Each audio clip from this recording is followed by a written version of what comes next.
ingaveli le ofike ngayo athi it take time ukuthi imoto yami ishintshe kwi-system, so sengishintshe imoto. Kuleyo case wenza kanjani? Ukhathela i-app urequeste enye imoto.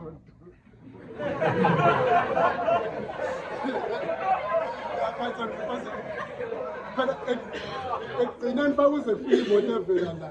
Njengoba ngisho ukuthi uma ungenile kuleyo moto ufake impilo yakho kwi-risk. And leyo ukuthi it takes time ukuthi angazi ususho isikhathi esingakanani, kodwa kule moto ey'la ngaphandle for lokhuzana ubhothi ngoba vele nisebenzisa ubhothi kakhulu. Kule moto ey'la ngaphandle makungathiwa ikhona eklini kunazo zonke, sengisho ngomzimba ayinadente ayina-scratch, i-interior ayiclean, ngiyakwazi vele nginayo i-app mina la ibizwa ngo-Cascan. Ngiyayishutha ngikhokha 250 lokuyiskena, within i-hour isibuyile i-report nesitifiketi sayimoto ukuthi i-right ikulungele ukungena ka-Bolt.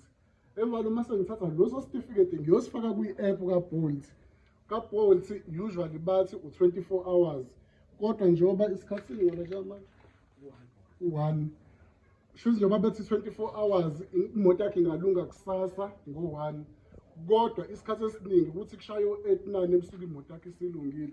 Angazi ima bethi it takes time ukuthi basho ukuthini.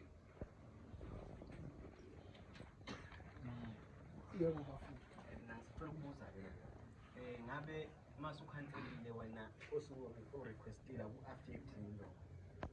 Ngasekukhanseleni kuyaba-affect abagibeli laba abarequesta ngekhadi, kodwa kuba ukuthi uma ukhansela ingakapheli u5 minutes, okusho ukuthi nani kuzomele ninike leyo ukuthi umuntu afike udriver amile esangweni umhlalise 7 minutes ubwazi urequeste ngekhadi, ngoba mase ukhansela uyahamba u20 imoto mayithi arrive ngasho uhambe uyo-check uma ukuthi akuyona, ngisho ngangambingelela uvele kanje hayi akuyona uthi cancel, uzosuka zambele uphinde urequeste again iyoze ifike imoto ekumele ithathe.